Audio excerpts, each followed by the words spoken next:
Ladies and gentlemen, welcome back. It's NMeade here, back for another month of world records to review. This month of reviewing world records officially marks 1 year of doing this series ever since launching it on my old YouTube channel. I really hope you've been enjoying these, as there are many more different series stemming off of this one that will be coming fairly soon. For now, we have a jam-packed month of 17 world records over 7 unique tracks to review. Let's get started. Starting off this month, we have quite a bit more action on the Wii Circuit from Cole. As mentioned in last month's review, Cole has typically come around to get an almost annual world record somewhere in years past, mostly here. Well, this month he decided to crank it into high gear because he improved not only once, not twice, not thrice, but 4 times. On October 3rd, he improved his previous world record set last month by 6 milliseconds with a time of 1:08.876. 1 week later, he improves a bit more by 16 milliseconds with a time of 1:08.860. 12 days later, on October 22nd, he had another minor improvement by 4 milliseconds with a time of 1:08.856. And lastly, he had a bigger cut 1 day later by 15 milliseconds with a time of 1:08.841. I give quite a lot of praise for this feature within CTGP for sure, but I'm happy that we can do these massive ghost comparisons like this. Little nuances I could point out are far more easier displayed and more apparent when comparing versus different ghosts. Since the Spear's acceleration stat is a little bit more generous than the Flame Runner's, different variants of chain wheelies are not as detrimental. They still add up a fair amount, but not as significant as a Flame Runner as an example. And you can tell this watching this comparison back. The biggest thing you can see, at least comparing the last world record set this month, is that he lost a good chunk of time bouncing on the first turn of lap 3. Other than that, very minor adjustments in the approach into the shroom and exiting the shroom show where time can bleed out on each lap and opportunities to improve in the future. There are a few other noteworthy comments for Cole on the Wii Circuit this month. First being he improved the fast lap world record here as well during this month with a time of 21:682, apart from his 3-lap world record improvements. Second being he set new best known splits for all 3 laps here this month, which is insane, which now makes the best known splits adding up to a 1:08.6 time of 1:08.691. It's hard to believe that the standard is still being pushed down further here. Major props to Cole for his diligence. And last but not least, on October 15th, Cole tweeted out a fail that read as follows. Quote, I failed a 22.994 plus 22.929 run to an earthquake tonight. My monitor started shaking after the first turn lap 3, which caused me to fail the next turn. I thought I was hallucinating since I didn't feel it that much. Pretty good session tonight, at least. I don't know about you guys, but that sounds like one of the most insane ways to fail a run. Thankfully, it appears like Cole is safe and sound by the looks of it. Honorable mention as well to Cole, also failing his fastest pace ever as well, later on in the month as shown here. At this point, I wouldn't be too surprised if Cole continues to push to hit the 1:08.7 time here. It seems very realistic for him at this point given how on point he's been this entire month currently. So hats off to you, Cole, for your continued progress and good luck with future improvements.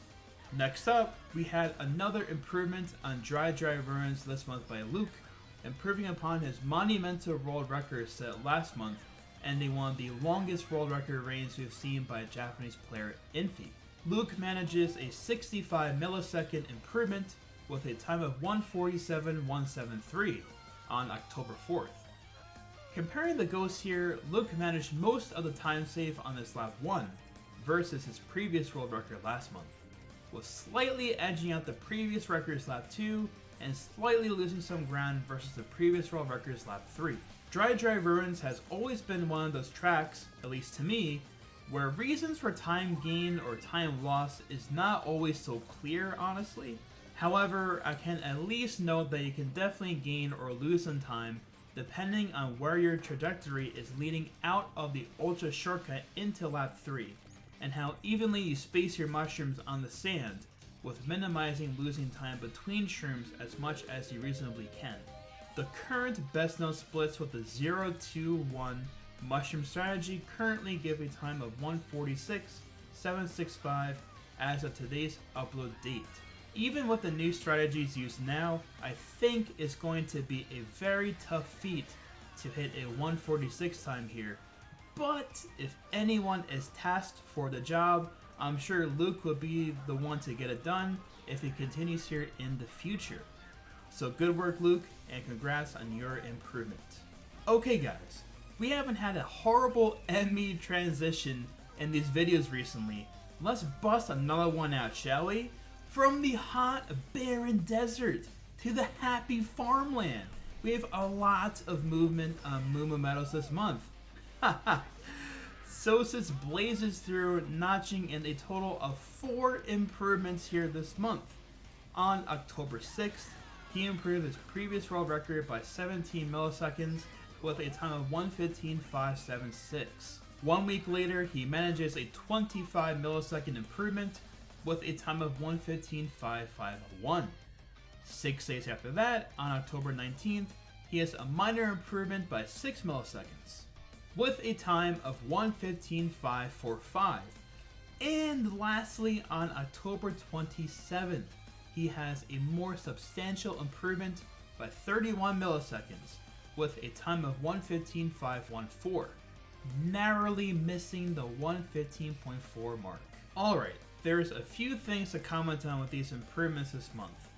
In the 1:15.576, he lost speed adjusting his wheelie after the mushroom on lap 3, as well as losing a good chunk of time being slowed down by the grass mound after the low trick as well, and still managing a 25.188 on lap 3, which is insane. That definitely had enough potential for probably almost a 25.0, I would say. His 1:15.545 world record is the fastest pace ever for a world record here thus far, with lap 2 also being a new best known split here, and lap 1 not being too far off the best known lap 1 split, which Solis has also improved himself this month to a 25.136 on lap 1, and lap 3 in this run really fell apart after the shroom, with losing much time turning in his wheelie to save the run from not crashing into the blue ramp, and a wide last turn losing more time. Now of course he can't be blamed at all, right? This was an ungodly run and he still clutched that for a world record improvement, so that's insane. Major props to Sosis for this one. And noteworthy for the final world record he set this month, it ends up being the first world record to have a 25.1 lap on all 3 laps, which is a nice milestone.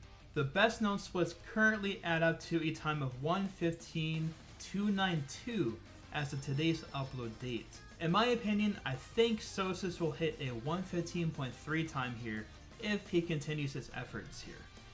I really want to highlight just how much he is pushing the bounds here now, from really manipulating the soft drifts to save as much time as possible, to something small like nearly insta-wheeling out of the shroom, which is really much harder than it seems and saves time as well. And his alignments into these low jumps are so tight, he is nearly hopping right into the ramp now, which not only saves time, but makes getting this low jump far more difficult. And I've been time trialing this track myself in October, and can attest to how difficult it is by doing this. And Sosis seems to pull it off so effortlessly. So good work Sosis, and good luck on future improvements here. You might see a trend here at this point, ladies and gents, because next up we have another handful of improvements, this time on SNES Mario Circuit 3. 5 total improvements this month by Luke, improving his own world record he set over a year and a half ago on March 1st, 2018. Luke starts off with an improvement of 12 milliseconds with a time of 1:17.940 on October 9th. Literally a day later, he chops down casually another 10 milliseconds with a time of 1:17.930. Almost 2 weeks later in the month, he pulls out a similar improvement of 4 milliseconds with a time of 1:17.926. And again, 1 day later, he improves more significantly, this time by 27 milliseconds with a time of 1:17.909. And lastly, on October 28th, Luke pulls off the first sub 1:17.9 time here with a time of 1:17.889. Man, where do I even begin here? One funny thing I'd like to show off is that in the 1:17.930, he ends up colliding with the pipe when starting his drift, which is pretty cool. You can manage to do this with virtually losing almost no time, though I do think you probably lose maybe 10-ish milliseconds with this maneuver. Mass comparing these ghosts is fascinating. You can see such small variants of main turbo efficiency, cornering, better or worse mushrooms, and what people may not expect, including myself this month, is variance at the boost panel at the end. This was odd to me, as I watched I think at least 2 of these world record improvements live on Luke's stream, and when he improved his 1:17.926, I believe he gained the 4 milliseconds literally by hitting the last boost panel at a more favorable angle. You can really see that at this high level, things like this actually matter now. And bizarre to point out is that his 1:17.889, he slows down considerably, hitting the dirt on the hairpin to as low as 74 kilometers per hour per the speedometer. The current best known splits as of today's upload date total a time of 1:17.838, indicating that Luke's world record is only 51 milliseconds off of the best known splits, which I think is the closest margin from best known splits to human world record, I think, which is astonishing. Absolutely incredible. Now, I'm known for having, at times, quite outlandish predictions in this game for years now, but many people can attest to this, that I'm almost always right with my predictions. So, I'm gonna say, if Luke were to continue pursuing this track at any point, I think he's more than capable, first, of pushing his best known splits to a 1:17.7 time, and he could at least sub a 1:17.850 time here, especially from seeing that big dirt hit on the hairpin of his 1:17.889. But regardless, this was another instance of world-class improvements on one of his specialty tracks, just as Sosis was on Moo Moo Meadows and Cole on the Wii Circuit as well. Great work, Luke, and keep it up. Now, spicing things up a bit, we had some glitch action this month.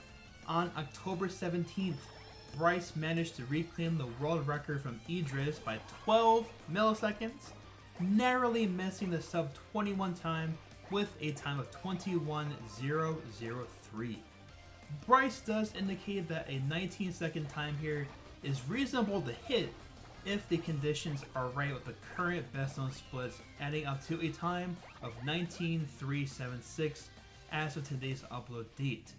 And honestly, it would be insane to see a 19-second time here and having this track nearly as fast as Grumble Volcano glitch. And comparing the ghost here, Bryce was ahead by a fair amount into the lap 3 trigger, but lost almost all the time on the backwards momentum shift into the finish line. I still think this is one of the craziest looking world records for Mario Kart Wii, and any Mario Kart for that matter. Good work, Bryce, and keep it up. Next up, we head to Rainbow Road. This was a nice surprise this month.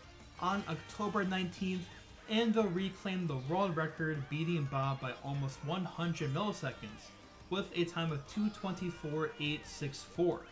Noteworthy to mention starting off here is that Ando held this world record twice, close to 4 years ago now, in the beginning of 2016, with both of his records lasting a brief period of time. I always think it's really cool to see players who had a world record on a track many years ago, they managed to come back to the game they get back up to speed years down the line and clutch out a new world record on their track.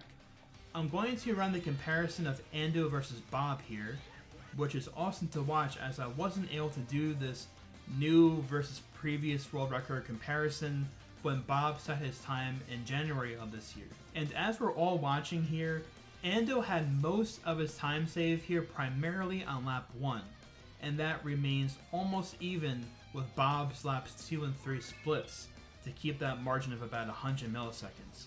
You can even notice in the small details here, like the maneuver on the figure 8 section on all 3 laps, with clearing or colliding with these little star pole fence divider things. That's the best way I can really describe it.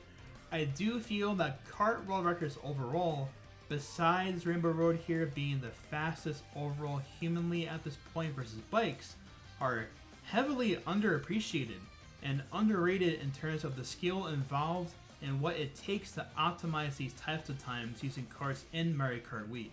I do have plans on doing some videos dedicated to kart records down the line, both in the form of potentially maybe covering kart world record activity in some capacity, and or different mechanics to look out for in kart time trials and give them more exposure, so be on the lookout for those. Overall, congrats to you Ando for reclaiming the world record here after so many years. And last but not least, this month we had an improvement on Koopa Cape, this time by Justin. I feel like we haven't seen any activity from him in a while, but looking at his world record page, it's only been 2 months ago.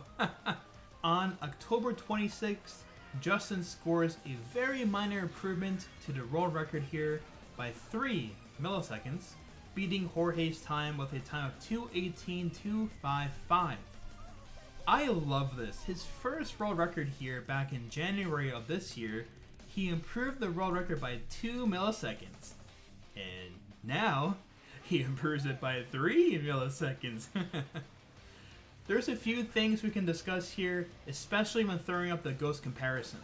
First, we can see that hopping around in the water stream in the tunnel doesn't appear to lose that much time, but if you notice at the end, you aren't at full speed exiting the water stream, which is where most of the time loss will appear as you're slowly accelerating when you are re-wheeling again. Second, I think Justin loses a considerable amount of time on the shroom cut on all 3 laps at the end. And to be fair, this is one of the most underrated shrooms to pull off in my opinion. The current going down at this corner here is oddly tricky to maneuver and optimal shroom timing for. And it looks like the current seemingly eats some of your boost as you go through the stream. Kind of varies depending on the angle you go into it, how hard you're drifting into the shroom initially, how late or how early you're doing your shroom. There are many different variables that are going into how the shroom can actually play out and whether you actually lose time or gain time. And it's quite apparent here. You can see he visibly loses time each lap with Jorge catching up ground. And if we look more closely, I think his lap 2 actually could have been around a 45.8 lap, looking back on this. And he lost close to at least 0.1 on estimate at the end of lap 3, due to doing this as well. The current best known splits here add up to a time of 2:17.574 as of today's upload date. And it's only a matter of time before the first 2:17 is hit here. Now I think we're due for some substantial improvements here if these parts of the lap fall into place that we highlighted, and I'm sure we will see more activity here soon. So good work Justin, and congrats on your improvement. And like that, my fellas, as always, we conclude another month of reviewing world records. With the conclusion of October 2019, the year of 2019 officially becomes the most active year for world record improvements since 2012. I don't think anyone would have expected this in the 2014 to 2017 era for sure. With 2 more months remaining, if the first 10 months are any indication, I'm sure we will break at least the 150 mark. In the first 10 months, there's been an average of 13 world records per month. And 3, yes, as you can see here, 3 of those months have had at least 17 world records set. I remember starting the series 1 year ago with October 2018's massive surgeons of activity with 18 world records, and I thought that was the pinnacle of activity that we'd see for a long time. But 2019 has really blown that all away. It has been incredibly fun, and it's been my absolute pleasure to be making these videos, and always hope you continue to enjoy these types of videos on the channel. So, if you like this series and want to see a lot more of these videos and series like this, please give the video a thumbs up and subscribe to the channel if you have not done so already. I have some exciting series stemming off of this series coming very soon, and I'm sure you guys will love those if you love these videos as well. As always, thank you all again for the immense support and the privilege of your viewership. I'll be seeing all of you guys next month, where we will review all the world records set in November 2019. Take care.